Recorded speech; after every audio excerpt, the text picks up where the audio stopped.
Welcome to the Back Porch Talk Podcast. I'm your co-host Jason. Your co Danny. Fans, we got a full show for you today. A little technical difficulties yet again, but we'll get through it for the next show. Fans, you know what to do. Go ahead and go ahead and subscribe to the channel, to the show. Tell a friend or two. We need the algorithms to algorithm. Full show, a little Formula One, a little NFL free agency, a little World Baseball Classic. First, Danny, the Formula One season started this past weekend in Australia, and oh boy, what a start to the season! New regulations, new cars, new field, sandbagging done by the Mercedes, allegedly. The beginning of this race was phenomenal. It was phenomenal. The first few laps were phenomenal. You saw a lot of passes. You saw George Russell lose the lead, lose pole position to Charles Leclerc. The battle back and forth between the two. You saw Sir Lewis Hamilton skate up on there as well. You saw Ferrari do Ferrari in this race in terms of Mm-hmm. strategy, in terms of not pitting one of the drivers. Instead, keeping both drivers out there. Mercedes pits, Mercedes keeps it going. This was an awesome start to the season. Still a lot of questions with regards to the new rules, new regulations. Unfortunately, you had a few crashes, one by Oscar Piastri in his home race. Some say that George Russell is the preseason favorite to win the world championship. Mercedes look good, man. They look good, even though they sandbagged and everything. They look good. Can't deny that. Ferrari looked good as well. In the Mm-hmm. qualifying rounds, I was saying in the free practice one and two, the Ferraris were doing their thing on medium tires compared to the soft tires of the other cars of the other teams. And come to find out, it was a battery matter that prevented uh, a lot of teams from really getting to their full potential. So I think they're figuring things out. We're figuring things out. But a good start of the season. George Russell wins the Australian race here, Grand Prix, gets 25 points. Kimi Antonelli, also from Mercedes, goes into second, 18 points. Charles Leclerc third with 15 points, and then rounds out with Sir Lewis Hamilton at 12 points. But this is going to be an interesting season. I think Sir Lewis Hamilton is in it. Mine's in it. He has a pretty decent car. They have to figure out strategy more so. But what say you, Danny, about Formula One? Man, unfortunate for Piastri, man. Right off the rip, crashing out the race. It was sad to see, man. Because you had so many expectations for McLaren and them not, being on podium. But, Hmm. that's why they raced the race, right? It was also the premiere of Cadillac, Hmm. where, was it Bottas? Yeah, Bottas, Hmm. he actually crashed too Yep. in this race and ended up falling back. But it was good to see Cadillac out there, doing what they're doing. But yeah, Leclerc and George Russell, man, whew, they were battling. And Yeah. Antonelli snuck up in there Yeah. Yeah. at the, for them to get that 1-2 finish from Mercedes. And it was a great opening race. We'd like to see how McLaren bounces back from Hmm. this unfortunate, start of the season, especially from Piastri's perspective. Verstappen ended up in sixth place, so he wasn't really a threat. And Sir Lewis Hamilton finished what, zero point 0.6 seconds behind Yeah. Leclerc. He's right there. He's Yeah, right so it there. was close. It was good. So curious to see now. Next week. I think it's in China. I think it's the Chinese Mhm. Grand Prix. Shanghai. And Yep. yeah, and see how these teams make adjustments with the new rules and just getting going. But yeah, there were a number of crash outs in this Mhm. race, and so we'll see how teams adjust and go from there. And then he right into NFL free agency, and where, man, this has been a whole lot of signings and moves and surprise moves, things of that nature. I have to say one of my biggest surprises, I would say, would be Mike Evans going from the Tampa Bay Buccaneers going to the 49ers. I did not see that coming. I thought Mike Evans was going to retire Tampa Bay Buck. Mhm. Tampa Bay has been right there, made the playoffs last year. Interesting move by Mike Evans, future Hall of Famer, because it's called what it is. And I would say that the NFC South is happy to see Mike Evans go. What say you, Danny, about Mike Evans? I was also surprised, uh, but it made sense, Jason. 49ers need a receiver because they've been banged up. George Kittle's going to be out a lot of the season, I think, based on the timing of his Achilles injury. Mhm. Ricky Pearsall can't stay healthy. Brandon Ayuk, I'm assuming it will be gone. So it was a void to be filled, and they paid him, 60 million. I think 16 was guaranteed, 60 million guaranteed, a lot of incentives. And with the 49ers, man, they have a lot of injuries. And Mhm. but this will definitely help. McCaffrey's getting a little long in the tooth, but this will help McCaffrey because Mike Evans can stretch the field. The only problem with him is injury, Yep. hamstring. That's been nagging him the last couple of years. So if he can stay healthy, this is a great move by the 49ers, but it's all depending on him staying on the field. Another move, Danny, of note that is quite interesting. Tua going from the Miami Dolphins to your Atlanta Falcons. And in return, Malik Willis is going from the Green Bay Packers to Miami Dolphins. I think this is an excellent move by Malik Willis, man. You have a contingent from Green Bay there, Hmm. head coach there, who was former defensive coach in Green Bay. You have some folks in the front office who are also part of Green Bay, being now with Miami. They know Malik Willis. And so, man, I'm happy for Malik Willis. I am. He deserves it. Really interested to see how this goes for him.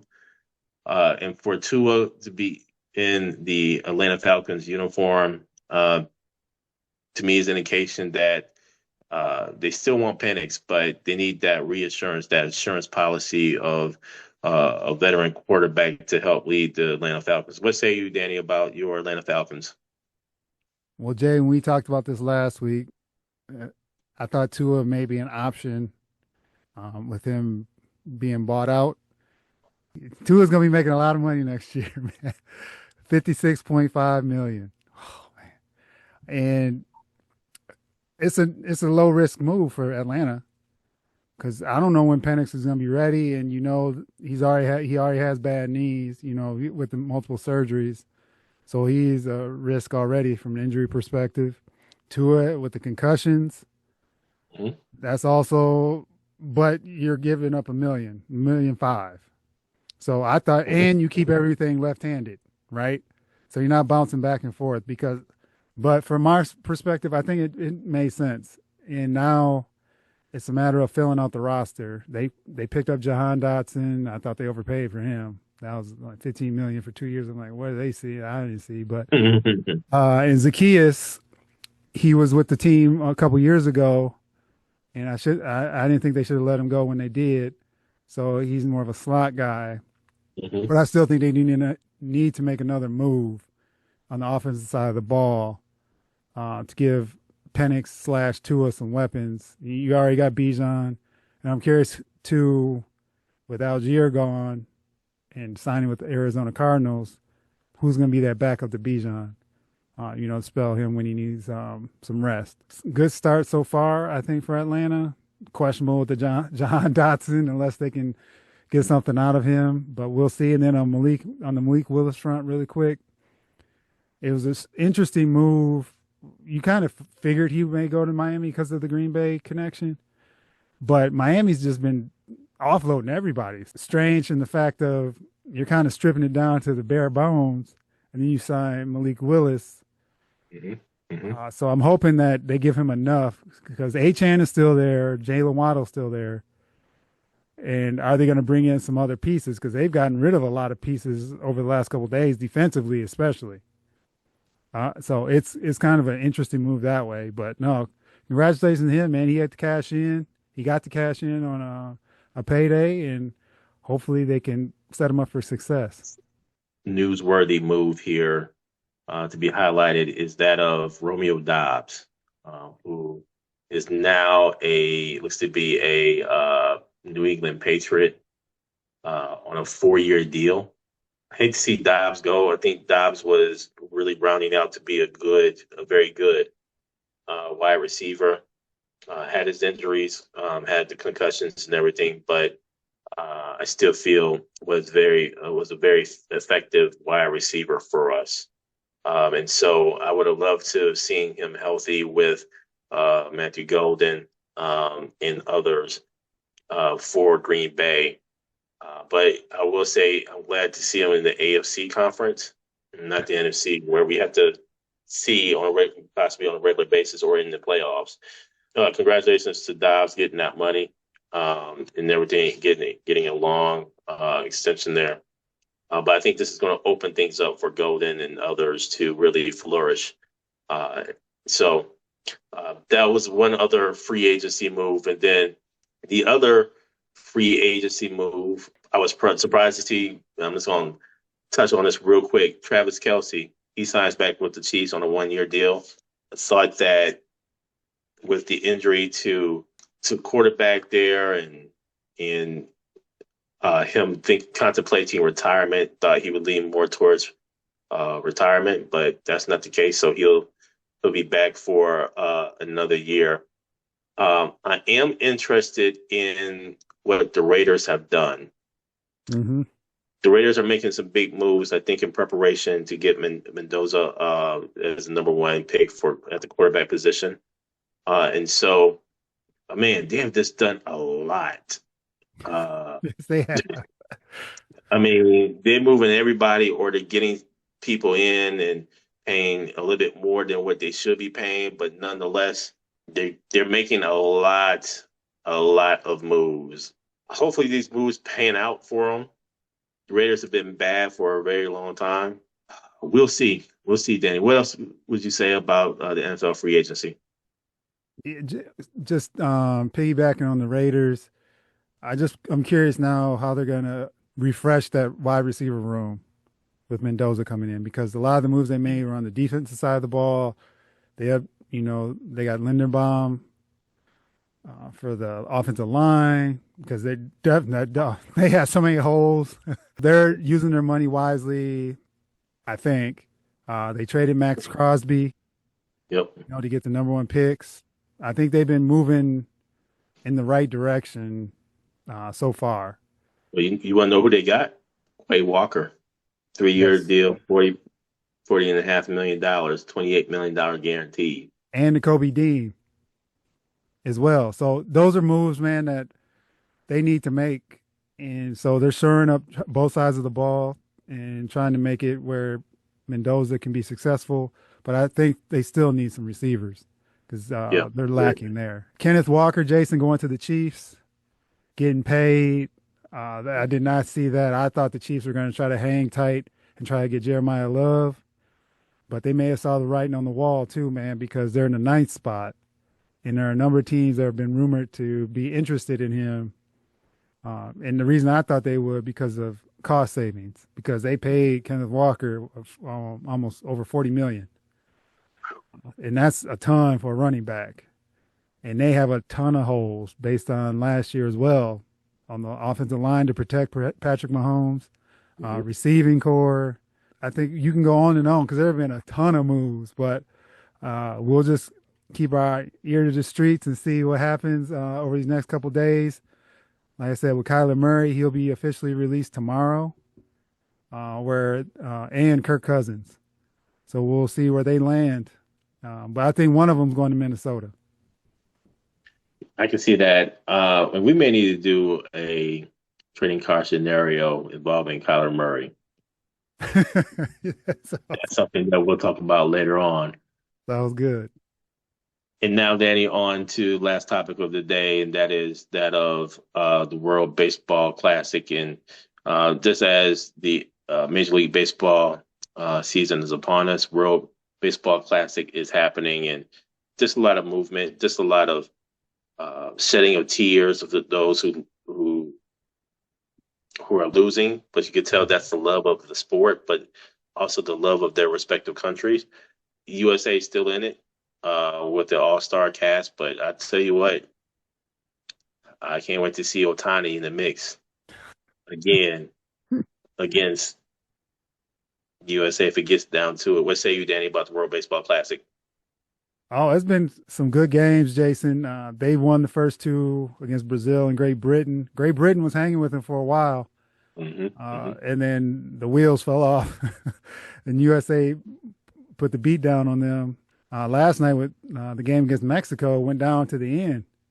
Skeens went out there and went out through 7 strikeouts and threw strong innings, and Mexico just hung around. They finish up pool play today against Italy. Quarterfinals start on Friday, if I'm not mistaken. So I think they get a break day.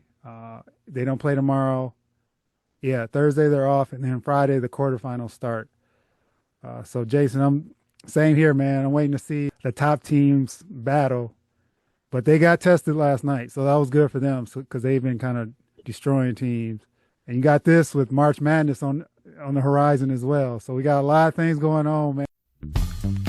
Thank you for joining us at Back Porch Talk Podcast.